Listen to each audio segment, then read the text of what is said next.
This is Bam Electric Ghost, and we're live on the air with Victoria Mensch. And this is the first time we're talking to you. You're a go-to guru for work-life harmony, and I want to welcome you to the Fam Electric Ghost podcast. How you doing tonight? Thank you very much. I'm doing very well, and I'm really happy to be here today. Thank you for having me. So we want to let people know we do have your URL below atlantis.institute/retreat, and that will be fully clickable to anybody who wants to click on that. Not right now, but when the podcast is published.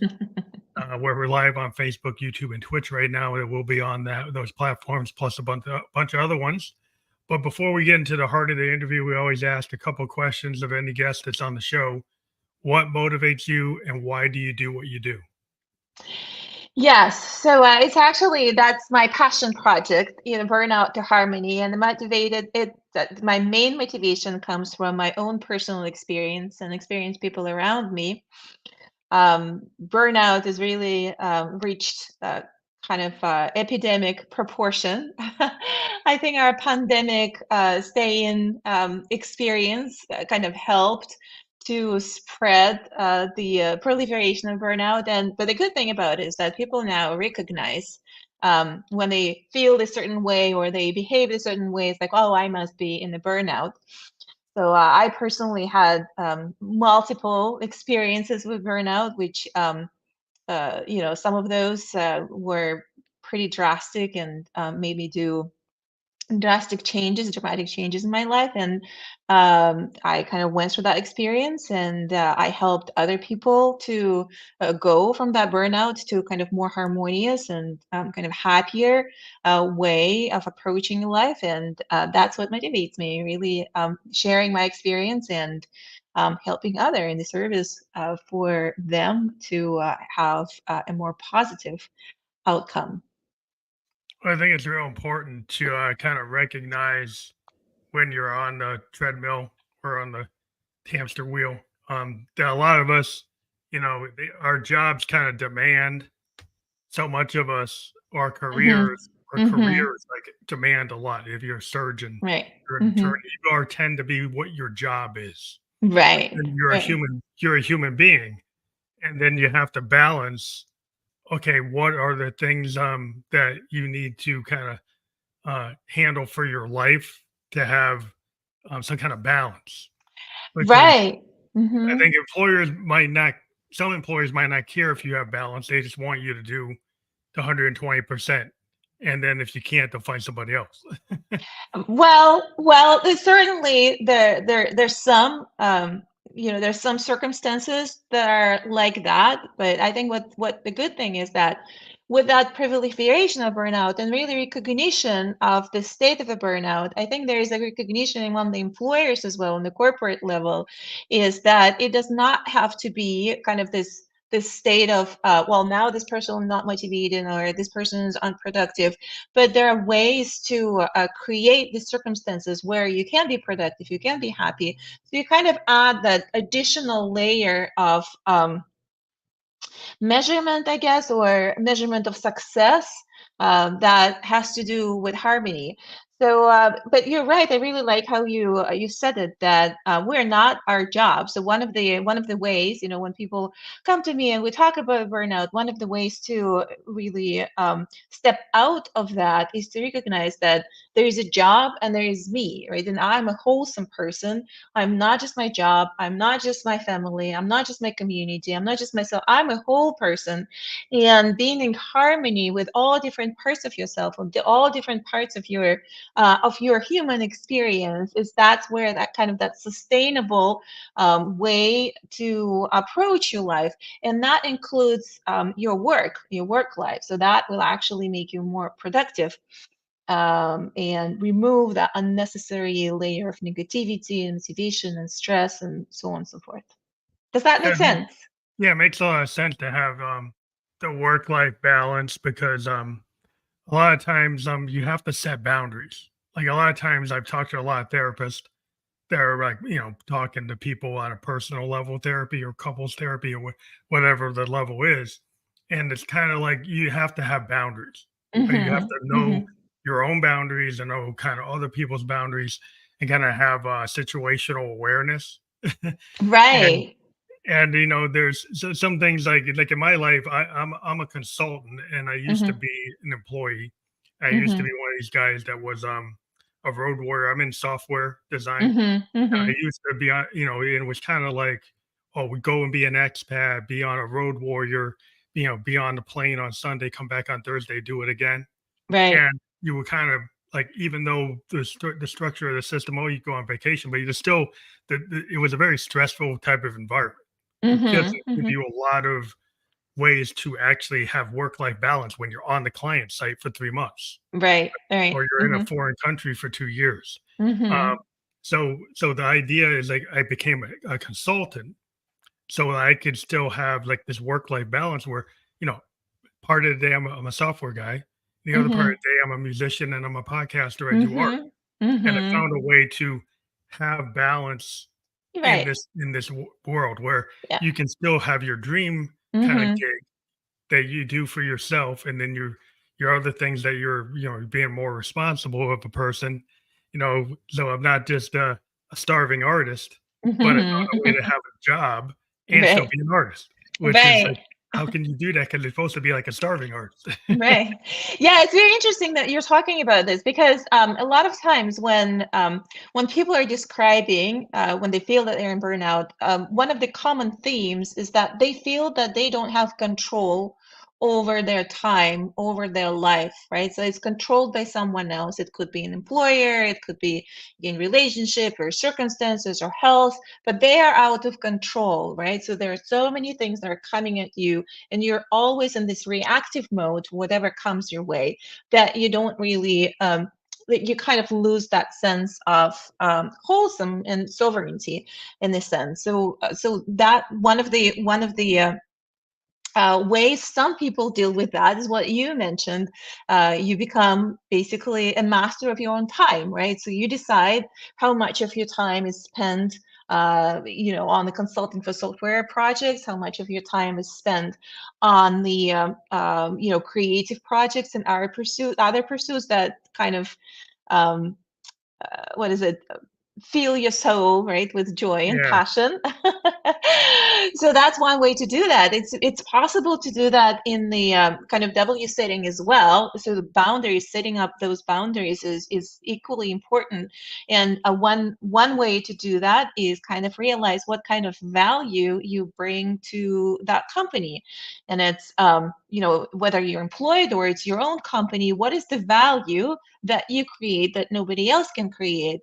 And judge your performance and judge your time spent doing that is really based on that value and not just the number of hours and minutes that you spend there. So a lot of people actually burn out that way. In the corporate setting, there is a lot of flexibility, especially now with the hybrid kind of approach on how you spend your time. A lot of people choose, well, I using them, maybe they don't know that they can choose it differently. Some people feel that if they're not at the meeting at that time, then they can be perceived as failures. They have to take that 6 a.m. call, 5 a.m. call. I certainly did that in my days as well. So, and then you basically substitute, right? You substitute form for substance. I was on that 6 a.m. call. I did not need to be there. I did not really contribute other than my presence and my name on that whatever Zoom go Zoom ahead. chat room. I really did not contribute much. So once I started making those changes that I'm only going to be in the meetings where I can contribute, I can bring value, I value, yeah. then you actually do bring value and it's more important. It gets noticed, you get your promotions, and you save time. You don't need to be in those unnecessary meetings. Yeah, I that's can a tell you, yeah. So I was talking to someone a year ago or so. He was a VP of sales in the enterprise software company, large company. It's a very stressful job, right? As you know, it was not a big company, it was a small company. The sales is really the key there, and it's very stressful. So every end of quarter is like the end of the world, so on and so forth. And there were some changes in the company. They were already hiring some chief revenue officer, for example. So obviously, the writing is on the world, on the wall. They're probably, going to make some changes and write your position out. And yet he insisted on going to this 4 a.m., 5 a.m. calls. But this is a surrogate activity. Why people do that based on fear, right? So it's really based on not fear. So if I'm not there, then they're going to write me off. But once you kind of start peeling this off and off, is this the real fear? Is this the fear based? And this is the right reaction to the fear that you have. Once you give yourself that room, that gap between stimulus and reaction, you can make different choices that can and will make your life more harmonious and more fulfilling. Yeah, I think it's important, being a musician, we deal with harmony and Right. dissonance and distortion. And I try to relate those concepts to like life because like if you're in a meeting Hmm. and you kind of feel like you're the like oddball, you're like the cog that doesn't fit, and you're like, but you start to realize like, do I actually really add value? Right? Hmm. Is Hmm. my opinion being listened to? Hmm. Is it that I could actually contribute better? Hmm. Like say you're an architect and then you're in the accounting finance meeting. Hmm. Like, why are you there? Like, Hmm. you probably should be with your engineers, right? Right. Because that's gonna add more value than to be in that meeting, right? So it's just to be in all the meetings, like you said, it doesn't actually add value to the overall organization just to Hmm. have somebody in all the meetings. Like, then are you better doing your architectural reviews Hmm. and looking at the future state and the current Right. state and doing analysis than Right. to be in a room just because you're on some board that everybody's supposed to be there. If it's like not a key decision for me to make, Hmm. Hmm. why am I there? Hmm. Um, Right. I think we can de-stress situations and try to optimize to like what is Hmm. it that you're actually good at. And I think the Great Resignation allowed people to see during COVID, did I really need to be on that plane from Sunday Right. to Thursday? Hmm. Do I really need to be in the office to do what I'm doing? Like, I'm a Hmm. remote worker. I've been remote for the last 5 years. I made Hmm. a choice even before COVID to be remote. I was like, "Why do I need to be on the plane? Why do Hmm. I need to be in the Uber? Why do I need to be in these hotels?" Because Hmm. I've been able to be very productive without doing that. Hmm. So, why it was Hmm. somebody's expectation that you needed to do that, and Hmm. maybe that's the management or executives or the board's expectation that doing that travel equates to actually having Hmm. success. But you have to Hmm. point out is like, if you can be successful without that, why do you need to do that? Right, right, exactly. And a lot of those kind of revelations happened during COVID as well. Well, it turns out a lot of things can be accomplished remotely, right? And it saves so much time, to so many people. There's still, we're still kind of in the process of figuring out what's the right mix. Being on both sides of the equation as an employee, as an employer, I can tell you there are considerations on both sides, right? From an employer perspective, what I see a lot, and certainly what I experience myself, is it's really a sense of control, right? So if I see people around me, I know when they came and I know when they left, and they were in the office all this time, then it kind of gives me a little bit of sense of security, right? And kind of assurances that, well, I pay for something there. But this is not a true sense of security, right? It's a false sense of security. People come and they sit in the office, I don't know, like browsing internet or something. Yeah. So there's a fine line. So at the end of the day, I think a lot of work that I do, my passion here is really work on the individual level, how you, me, everybody, individually, how you take responsibility for your own time, for your own contribution, for your own life? How do you make decisions that from now on, this is the life of harmony that's right for me? It's not what my parents told me. It's not what TV news told me. It's not what on the cover of Forbes told me. What's that truth and harmony for me? Right. And I have that North Star and I'm moving toward that North Star and I take responsibility for that. So, and once you kind of take that responsibility, everything that's happening around me is really my responsibility. That's kind of radical self responsibility. Right? It's my responsibility. Then you are in that position of empowerment because now I'm in the creator mode, right? So I'm not in the victim mode, I'm in the creator mode. I take responsibility for what's happening around me, no matter what comes my way, no matter where and how it got originated. I'm responsible for that and I'll create my own reality that way. Yeah, because I think a lot of times it's about like your dedication to the effort. The effort. Mhm. So some people might be built that they need to be in a room on a whiteboard in order to have them motivated, even though you Mhm. could have a virtual whiteboard and you could do it. Mhm. If you have the capability to not have to have the audience right in front of you. Like a lot of Mhm. musicians, like I'm a musician and they had a problem. Mhm. I am a Mhm. musician that I am somebody that writes my own music and I play Mhm.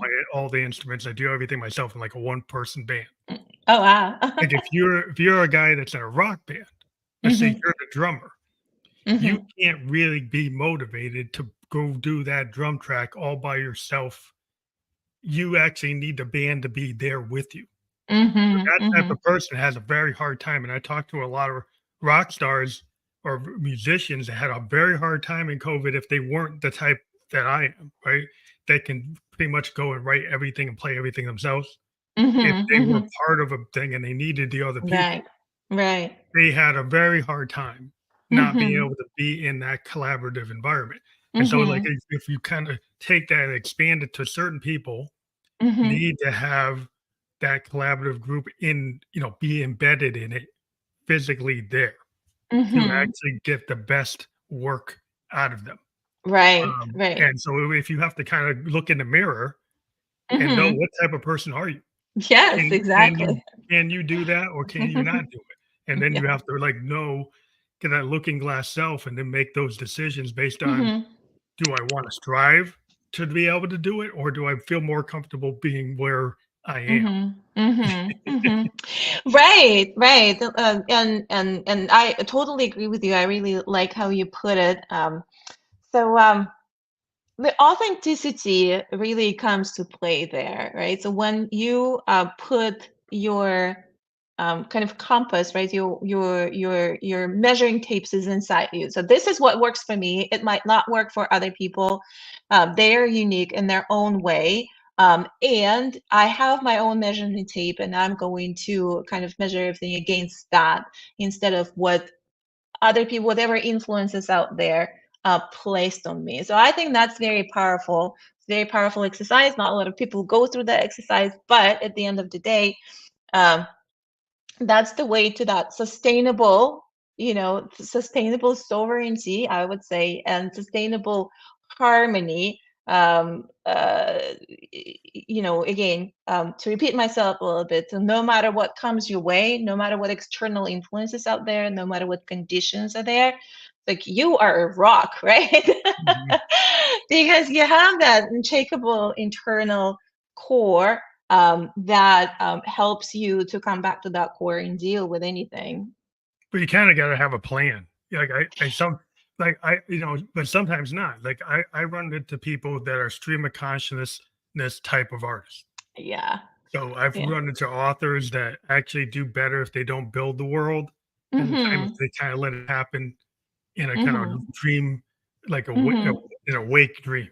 Like, they Mhm. find the muse and they just go, and then they'll Mhm. go back and fix it, but they kinda just, like, go into a flow state. Other people Right. have to be very kind of pre-engineered.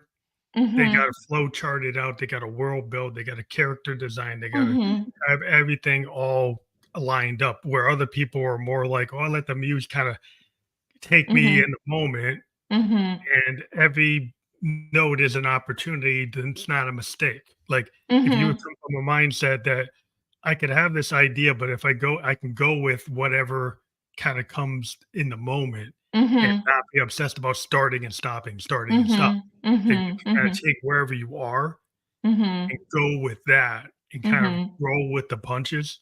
Some Right. people aren't really built that way. They Yeah. gotta have a know what's gonna happen, which you never Mhm. really know everything's coming. They wanna know Exactly. as much Exactly. as about what's gonna happen as possible. Yeah.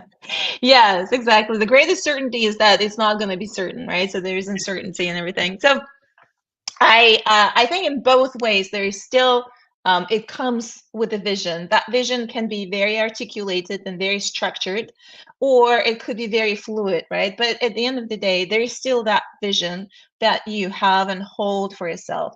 So now the problem starts when that vision get blurred, right? So like I don't know, I wake up in the morning, I don't know what for. So that's very common in burnout as well. When you kind of lose your compass, you lose that north star, and it's just every day there's something called in addition to burnout, there's a new thing people start talking about. It's called languishing. So it's kind of Mm, you're not quite happy but you're not quite sad, right? So you're just meh, somebody say how. unmotivated. You're Right, like, exactly. It's like every day is the same. It's like I don't know why, I'm just performing the tasks, right? So okay, languishing. When somebody is asked like what's how's life, and he's like I don't know. um so that's the key here is to realize that this is not normal, right? So what I mean by that, this is not this does not have to be um taken as is, right? So a lot of myth in our society as well is that um okay, let me back up a little. So if you look at kind of previous generation and generation before that, this is almost the first time in the entire history of humankind when we suddenly start talking about happiness. Like before that, it wasn't even a question. We were such in a survival mode that nobody even thought that we had, like, it has to be a right to be happy, that it has to be a nice. goal to be No happy or in space to be happy. harmony. Right? So that it's not even a thing, right? So your goal is survival, right? So it's like you didn't starve, you succeeded. You didn't freeze to death in winter, you succeeded. So happiness was not even on the plate. And now we're talking about that because all our basic needs, more or less, are satisfied, right? So now we're going up on that Maslow, pyramid of needs, and that's why this is even an issue. So that's why we actually, we are in this like materially we're in such a better place. We've never been in such a good place in the world as we are now. But psychologically, we're not there. Now we have all these issues of like, I'm not satisfied, I'm not fulfilled. What is this Mhm. for? So that vision of happiness, right? So some people don't realize that they need to create the what is it? How would harmony look like for you? And how harmony looks like for me, how harmony looks like for you, how harmony looks like for person next to me is can be different. It's totally individual, but it's an exercise, right? So how does it look like? How does it feel like? How does it taste like? How does it smell like? What is that? And you hold that vision. For some people, then from there they need a very detailed plan. Today I'm going to like if I my passion is right, like I really wanted to write, whether it's music, whether it's a book, and then I need to produce 5 pages per day. And that how I go toward my vision. For some people, as I say, they're in total flow. It's like, okay, today I feel like writing. I just need to create, space for it. When the inspiration strikes, I'm ready to write that down. But that vision is there whether explicitly or implicitly. For some people it just happens naturally. For some people it's something that they actually need to practice and create, that this is what I want, this is the life I like, right?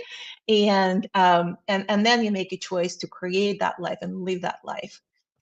I think sometimes people have a comparison trap. So like if you're keeping up with the Joneses is like an old term, right? Yes, So yes. if you feel unmotivated and empty because you look at somebody like a Taylor Swift and say, "Well, I'm never gonna reach that." right? So why would I even write the song? Because I'm not gonna reach that, right? Yes. So the point, but the other good point be like, I grew up loving like underground, independent college Mhm. radio, where bands didn't get a billion views. Mhm. Maybe a Mhm. band has 100,000 fans, 50,000 fans, Mhm. 30,000 fans, 5,000 fans, but Mhm. they were still considered to be good, not because of the quantity of how many people listened to them, Mhm. but because of the work. And whether or Mhm. not they had a million fans wasn't the point. The point was they had some unique thing that was interesting, Yeah. right? So it was like William Blake was not known as a Victorian poet in his time, Mhm. right? But he was found to be one of the greatest Victorian poets, but he wasn't known like Mhm. Tennyson or Wordsworth or Long. He wasn't known.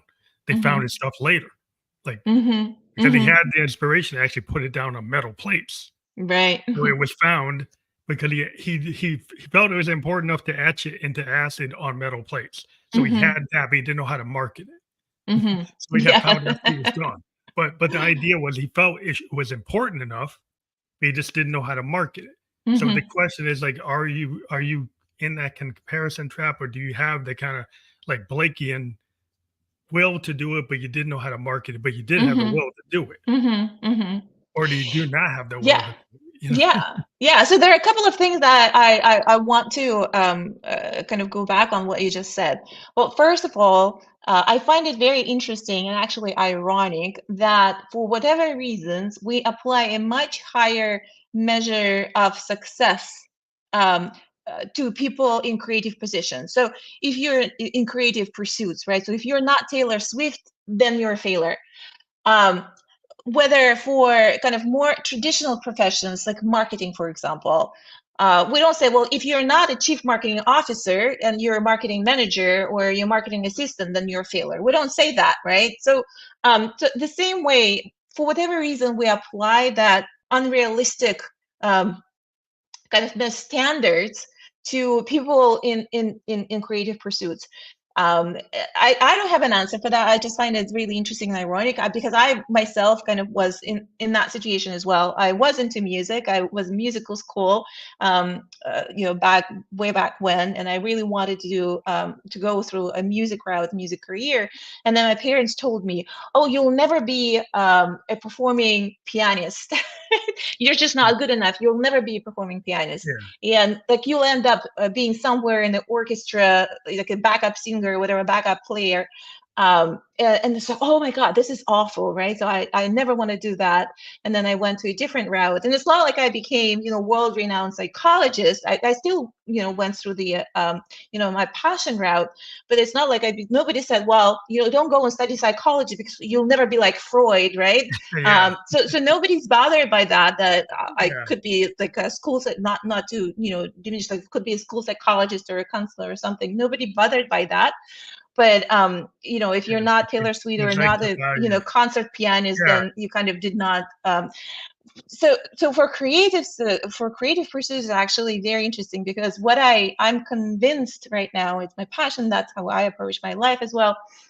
That creativity has a value on its own, regardless of the outcome, regardless of mhm, whether people like it, well, whether it's good or bad. First of all, it's very subjective. Regardless of the outcome, just the process of creativity, process of creative expression of your soul, right? Of your talents, of your gifts. It has value on its own. It does not need to have any other value. It does not need to be. It does not need to be monetized. It does not need to be super successful. It does not. It's good when it is. What it needs to be, it needs to be shared, right? yeah, so yeah, so and right now we're in this fantastic time when it's really easy to share that, right? So like we are in complete control and empowerment. You want to write a song, it's so easy. You in whatever quality, you just write it down, you record it, and you put it on SoundCloud. You want to paint, it's so easy, right? So you put it on your website, whatever, anybody can find it. It wasn't available before, so maybe that's where that those standards come in. But now it's available, so it's really meant to be shared. It means to be expressed and means to be shared. So again, going back to the concept of burnout, some of the most powerful exercise I find for people in burnout is to really connect with your joy. So what creativity does, it connects with your joy. um, that's a lot of people call it self-care. So you do things Yeah. just for the sake of bringing It's very joy to you. therapeutic. It's Exactly. therapeutic. Like, Exactly. it has a therapeutic, there's an exercise that, when if you're an artist, a lot of artists that I know that keep, they've been playing since they're 12 years old. I'm 56. It Hmm. wasn't that we wanted to be, like the Beatles, not that we wouldn't want to be like the Beatles. But Hmm. the fact is we have a lot of fun, and Hmm. it's a cathartic thing, right? Hmm. So, like, I Right. know a lot of poets, I know painters, I know photographers, and at different levels, and they all do what they do because of the cathartic nature of it, right? That Right. they get it out, and then the law of attraction. When they put it out there, they Hmm. never know what opportunities may come. And I Hmm. find that, like, if you're willing to not kind of hide it and say you're not ready, Hmm. which is kind of like the imposter syndrome Hmm. situation, but if you're Right. willing to deal with the vulnerability of it, which Hmm. I think a lot of people in that vulnerability goes across the board. I think a lot of times it's like people get burned out because they're not really being, they're not self-actualizing. They kind of Yes. phoning it in, Hmm. and then they get Hmm. a breaking point and they really want to do something else, but there's a lot of fear about, like, Right. oh, everybody's gonna hate it. Right. A lot Right. of artists are like, not that we don't care about the feedback, Hmm. but the feedback is the process, is part of the Hmm. process, and you have to Hmm. kind of deal with the good and the bad, Hmm. and then the in Hmm. between. And Yeah. if you have to open yourself up to that, some people are so kind of fearful or insecure, they have a hard time opening themselves up to that feedback loop. Right, right. But as you said, it's so cathartic, right? So that creative expression, yes, there's fear. One of the fundamental fears that we have is a fear of rejection. So I put my heart and soul into this, right? And somebody says that it's not good. So I fear that I'm not loved, I'm rejected, I'm not loved, and so on and so forth. So from that point of view, it is therapeutic. Just to go over it, to come over that trauma, which helps in so many different areas of life. But again, just the pure expression, even if you don't, you start from something, right? So even if you don't share, just expressing yourself this way, through painting, through music, through writing, whatever that creative pursuit is, just creating, just expressing yourself this way, that helps to unleash so much. It helps to unleash that joy that's within you, and that just like you do things for nothing else but for the joy of it. So you prioritize that joy in your life. You say, okay, instead of washing dishes, now I'm going to go and dance, right? Because Yeah, I want it, because it brings me joy, not because somebody pays me for it, not because it's needed, not because it's exercise, I want to burn some calories. No, it just brings me joy. So what it does, it actually it's a way to prioritize yourself, and to give validity, to validate your desires and prioritize your joy. And what it also does, now that you put a little bit of time every day to create that joy, it replenishes your energy, right? So now with that renewed energy, you bring that energy to others around you. That's how you create change. That's how you can be more productive. That's how you can do more things in life, because you replenished your energy. And that's completely, again, within your control. This is one that why self-care is so powerful, is that it really does not depend on anything else, on anybody else out there. No matter what's going on in the world, you make a decision what it is that brings you joy at this point in time, and you perform that activity, and that's how you replenish energy. And that's one of the ways to get out of the burnout as well. It's like, look at your story, for example. I said, well, I'm going to create this container for myself where some blocks of time are dedicated to consulting in software, and some blocks of time are actually dedicated to music and to creativity and podcasting. That's something that replenishes that energy, right, and gives me that um, that joy, that happiness, and the sense of fulfillment.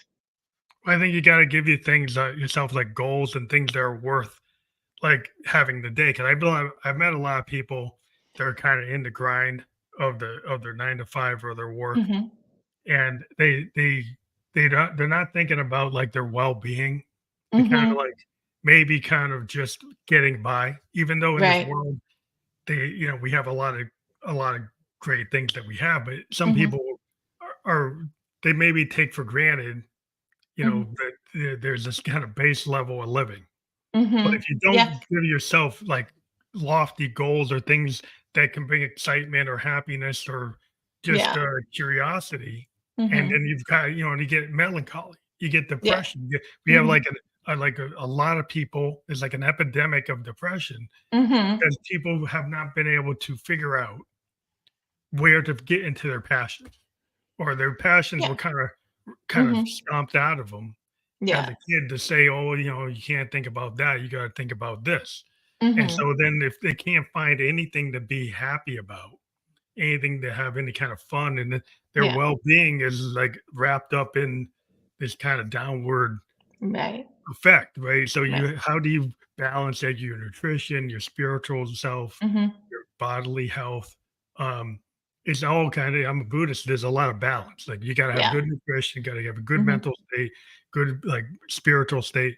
And if anything's out of balance, then you can kind of feel it, right? Hmm. And a lot of people kind of go on and they don't really do the self-assessment Right. as they Hmm. like, oh, my body's in balance, Yeah. but my heart and my soul aren't in Hmm. balance. Hmm. You could Hmm. have like perceived on the outside, you could look perfectly fit. Hmm. Your mental state is terrible, Right. right? And Right. so then, like you're out of balance, but you might not Hmm. look so. And so Yeah. you might be able to put on a face that Hmm. you're looking great and you're not. Right. Yeah. Well, that's why I like this self-care exercise, right? You have to start somewhere. I think a lot of people actually get overwhelmed. It's like, okay, everything is out of balance, so I'm not doing anything at all, right? So I'm just going to continue. I'm holding this together as much as I can, so I'm just going to continue. This is my comfort zone now. So that's why I like kind of starting with self-care because it does several different things. But the way to approach this, I like to approach it this way. You put on the list.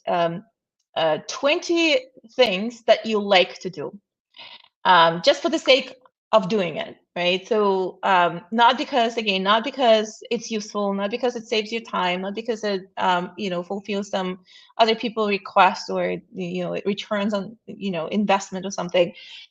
You put the list of things that just for pure joy of it, they just bring you joy. That's why you put them on that list. So, usually what happens is that this simple exercise, simple but not easy. So the simple exercise, when I did it for the first time, I was in that burnout mode and I did this exercise. For me, it took me 2 weeks to complete. So I stopped at number three, and at number three, like, this is it. I don't know what brings me joy anymore. I don't know what I want to do. I forgot, right? So that goes to what you were talking about. A lot of people are just in the grind. So it takes an effort and it takes kind of a conscious decision to do this, and it's a practice. Like you don't need to you contemplate too much what it is for and why and what's the bigger meaning of that. It's behavioral exercise. So you put a list of 20 things, and sometimes it makes sense to say, well, what was it that I liked to do when I was 7 years old, right? So what brought me joy then? What was it that I liked to do when I was 18? What was it that I liked to do before I got into this job, before I had a family, before I had all these responsibilities, before this and that, and that's how you complete the list. And some of those things can be really, big, time intensive. Some of those things can be really small, and so it's important throughout the day to ask yourself some questions. The question is, how do you feel, and what do I want? And that's again, that's how you kind of get into the habit of feeding yourself, your mind, body, and spirit. You're feeding with joy, right? So prioritizing that joy, and then you have this 20 list of activities, and you schedule them. So that's the next step. It's not that it's one thing to complete that list, and the second step is you actually schedule three of them, every day. You put them on a calendar. I don't know about you, but I live and die by my calendar. If it's not on my calendar, it doesn't exist. So I put them on my calendar. So like, I don't know, 12:05, I go outside and for 5 minutes I sit on my balcony and I read the book. That's my self-care. And you can find 5 minutes. If it's 1 minute, you can find 1 minute. So what's the important part is to take that action and say, I do it for myself because I'm worth it. Because I'm worth it, because it's important. My well-being, my happiness, my enjoyment is important. And I do it, I create, I carve out that minute. That minute replicates into so much energy that actually frees up at least 30 minutes of your time. More than that, what I find is that now I really get into this habit. So what I find, if I feel angry, if I feel frustrated, if something happens and I feel sad, the first thing I go to is like, well, how is my self-care? I don't go like, well, why did this person this way? Why did this happen? Why is like the universe is so unfair to me? The first thing I go to is like, how is my self-care? Did I do my 3 self-care activity today? And more often than not, I find that so my frustration, my anger, my sadness, whatever that is, whatever negativity is there, can really be tied to that routine. I actually did not fill my cup, so I'm out of energy because I did not do my self care. And that's why I react this way, not because other people suddenly became bad people or negative people. So that's No, magic, right? yeah, the calendar is a real important thing, but I started initially with like to-do list that then Hmm. end up going to a calendar. So I Hmm. could have Hmm. like aspirations. I want to do my top Right. 5 things, top 10 Hmm. things, and then Hmm. the calendar is what actually ended up being scheduled. Right? I Hmm. had an aspiration. I was going to do 10 things. Maybe what the calendar only has 3 of those things. Right, Yeah. Yeah. because I've decided, well, it's not gonna fit, right? Hmm. But, like, you had an aspiration. So, Hmm. is there journaling involved in your process for people to keep diaries or journals or records of what they wanted to do on these to-do lists or calendars? Does that Yeah. work? So it really again, so my process is very kind of personalized and individualized. For some people, journaling works fantastically. For some people, it's a no-go. I myself, I'm somewhere in the middle, but I certainly met people in my practice that said like journaling was really a breakthrough for them. But there is some writing involved, right? So you want to write things down, and you want to actually. What I found is that's much easy, much more effective to write it with your hand, not type it on the computer. It's just a better kind of hand to brain Yeah, you remember connection. Yeah, your connection that's going because it's kind of a physical memory as well, right? Your tactile memory. So it's really nice. Uh, Another thing, this is very practical list of things that you can do right now. 20 things. Another list that I also encourage people to start going is kind of your desires, right? So what is it I want? And I encourage people to go up to 100.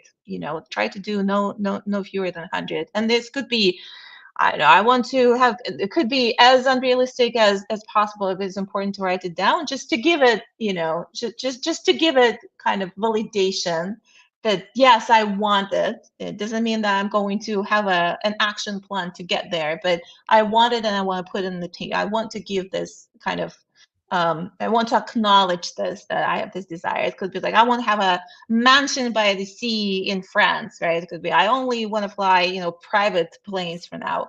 Or it could be exactly, or it could be, oh, I lost connection with my friends, I don't know, 20 years ago, and I want to reconnect with them. So it could be that list, but challenge yourself to go to 100. First of all, Mhm. what it does, it kind of releases, because so all this kind of unrealized desires, they're trapped. They're trapped somewhere in your body. They're still there. So once you acknowledge them, you put them on the list. You kind of offload Yeah, that frustration, and you kind of say, oh, maybe there's something there.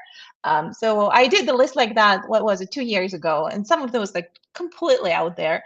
But surprisingly, I went through that list just a few months ago, and I crossed at least 30% off of that list.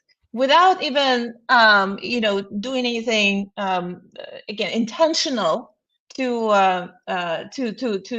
fulfill those desires. It just happened this way. It's just for the fact that I acknowledged them, I put them on the list, I put them away, and then I went back like, oh, okay, 30 list, and 30% of that is done. So I get to dream again. So Yeah, yeah, like it's a desire kind of and a permission to yeah, dream, the right? permission to kind of blue sky it. You know, I'm Yeah, around a lot of creative people.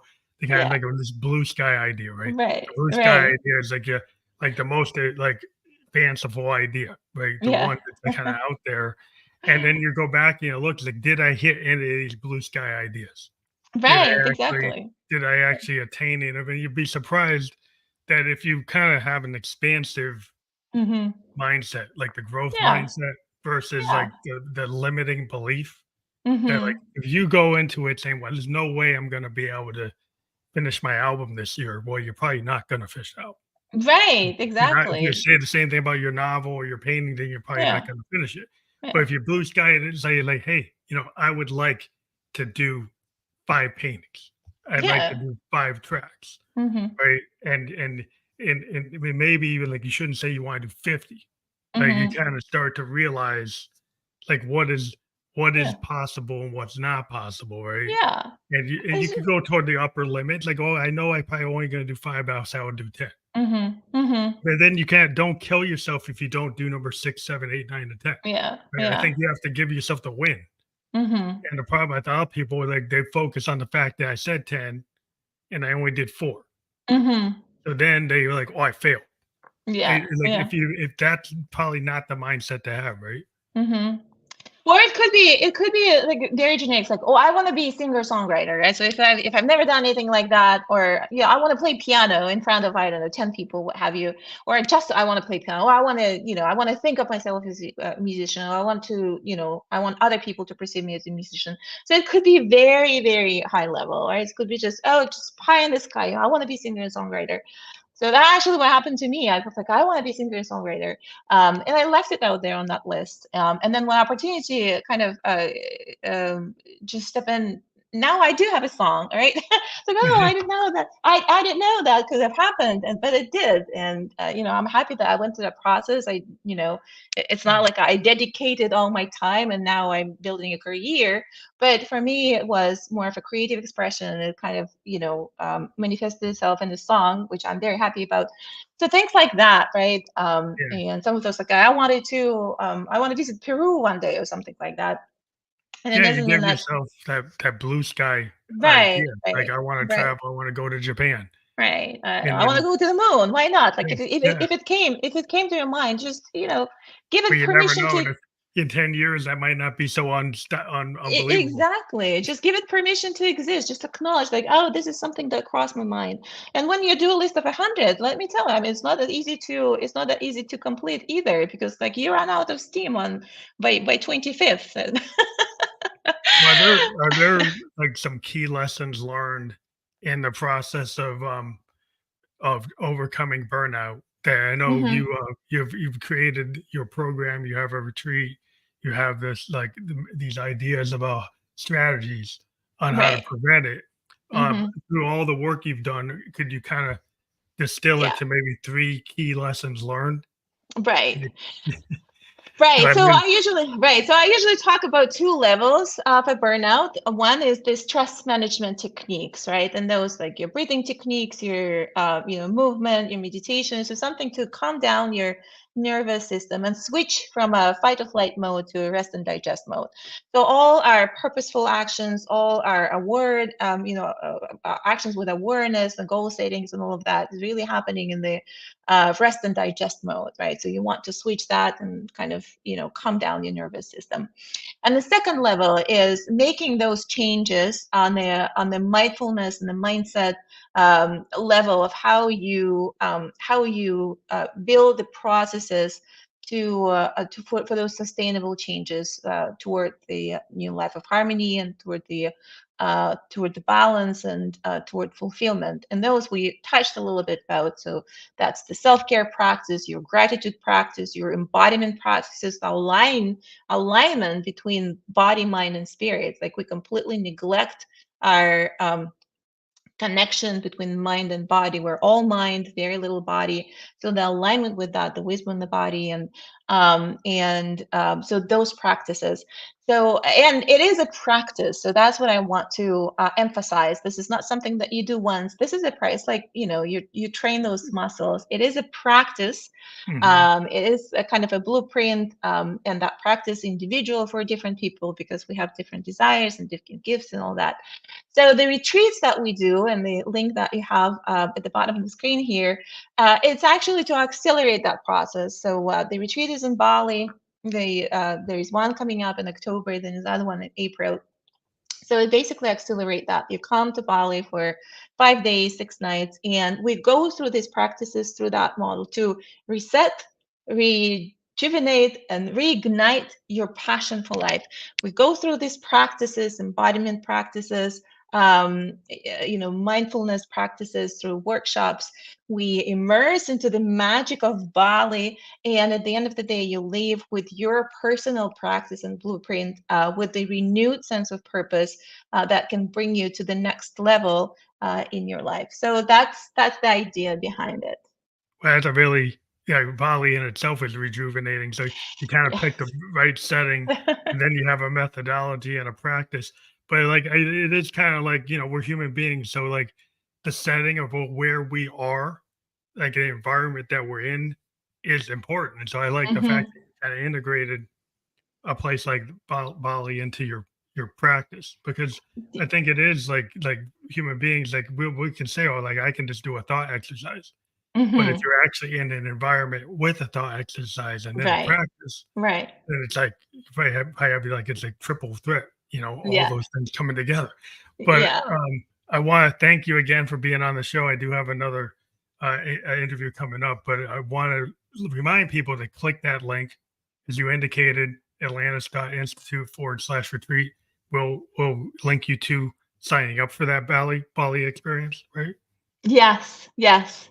And if you have questions there, there's a link there to kind of, book a call with me so I can answer more questions about anything actually about the retreat or, burnout to harmony or Well, just that's awesome. I do chat. appreciate like all the knowledge that you've been able to convey to us today about the ideas about burnout and different strategies and ways that you can overcome it. And I think it's always exciting to talk to people who have different mindsets and different points of view. That's why we do the podcast. And I do appreciate that you took the time to be on the Fam Electricos podcast. As I said, we were live on Twitch, YouTube, and Facebook. That link will be fully clickable on those platforms as soon as we're off the air. And then we're going to be on all the major platforms on podcasting platforms like Apple and Spotify, Amazon, a bunch of other ones by tomorrow. And we'll send you a landing page for people to just check it out on whatever platform they feel comfortable on. But thank you again for being on the show. Thank you very much. Very happy to be here. Have a good night.